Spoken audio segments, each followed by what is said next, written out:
Assalamualaikum warahmatullahi wabarakatuh. Saya Dodo Septian dari kelas 12 IPS 3. Saya ingin menjelaskan sedikit materi tentang KMB dan sikap Belanda terhadap kemerdekaan Indonesia.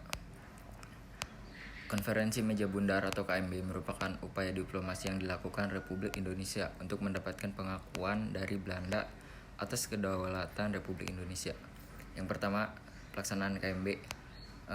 Langkah menuju KMB ditandai dengan usaha yang dilakukan bangsa Indonesia untuk menyelesaikan masalahnya sendiri, yaitu menghadapi negara-negara boneka bentukan Belanda melalui konferensi Inter-Indonesia. Konferensi ini sangat penting dilakukan untuk menciptakan kesamaan pandangan dalam menghadapi Belanda di KMB.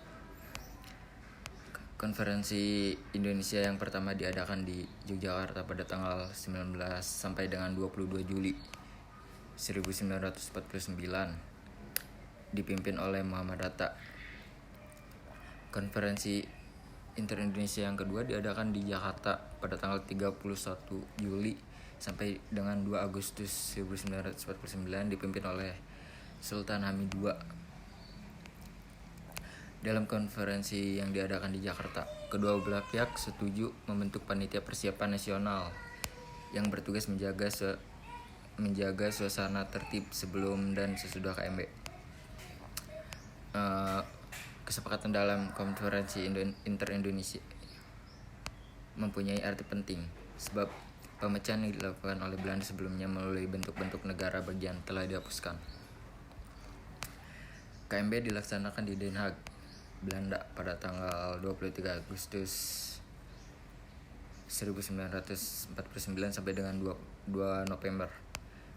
Sidang KMB dipimpin oleh Perdana Menteri Belanda W. Drees dan diikuti oleh perwakilan dari Indonesia.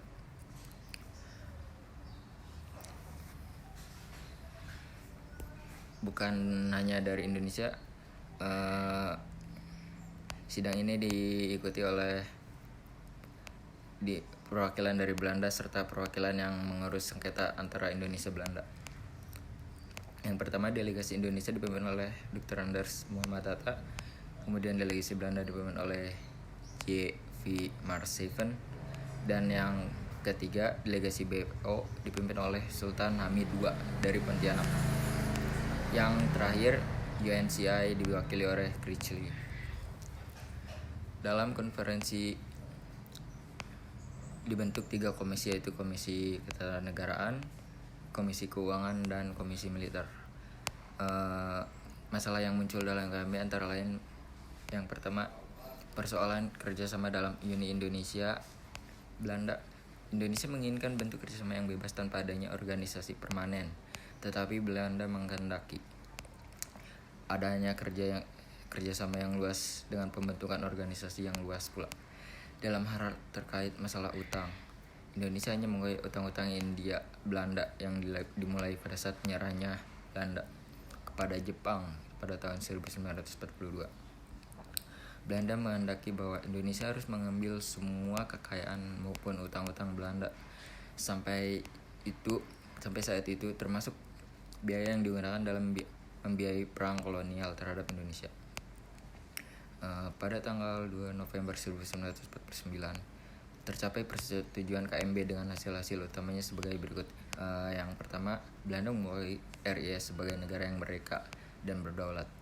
Kemudian pengakuan kedaulatan dilakukan selambat-lambatnya pada tanggal 30 Desember 1949. Yang ketiga, masalah Irian Barat akan diadakan perundingan lagi dalam waktu 1 tahun setelah pengakuan kedaulatan RIS. Yang keempat, antara RIS dan Kerajaan Belanda akan diadakan hubungan Uni Indonesia Belanda yang dikepalai Raja Belanda. Kapal-kapal perang Belanda akan ditarik dari Indonesia dengan catatan beberapa konver akan diserahkan kepada RIS.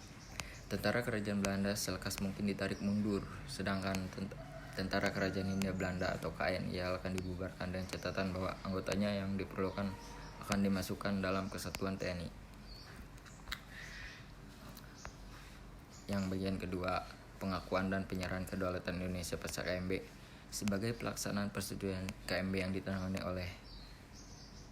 yang ditandatangani di Den Haag, Belanda pada tanggal 2 November 1949 diselenggarakan upacara penandatanganan naskah pengakuan kedaulatan di negeri Belanda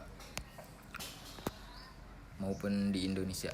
Upacara penandatanganan naskah pengakuan kedaulatan tersebut diselenggarakan pada waktu yang bersamaan, yaitu pada tanggal 27 Desember 1949 di Belanda. Upacara penandatanganan penyerahan kedaulatan dilaksanakan di ruang takhta kerajaan Belanda, Ratu Juliana. Perdana Menteri William Dictanders Willem Drees, Menteri Seberang Lautan Mr. A.M. Sesen, dan Ketua Delegasi RIS Muhammad Hatta bersama-sama membubuhkan tanda tangan pada naskah kedaulatan RIS di Jakarta. Pada saat yang sama, Sri Sultan Hamengkubuwono IX dan Wakil Tinggi Mahkota AHJ Loving melalui suatu upacara bersama-sama membubuhkan tanda tangan pada naskah penyerahan kekuasaan. Kemudian secara formal, Belanda telah memberikan pengakuan kedaulatan Indonesia di seluruh bekas Hindia Belanda kecuali Papua. Itu saja dari saya. Terima kasih. Wassalamualaikum warahmatullahi wabarakatuh.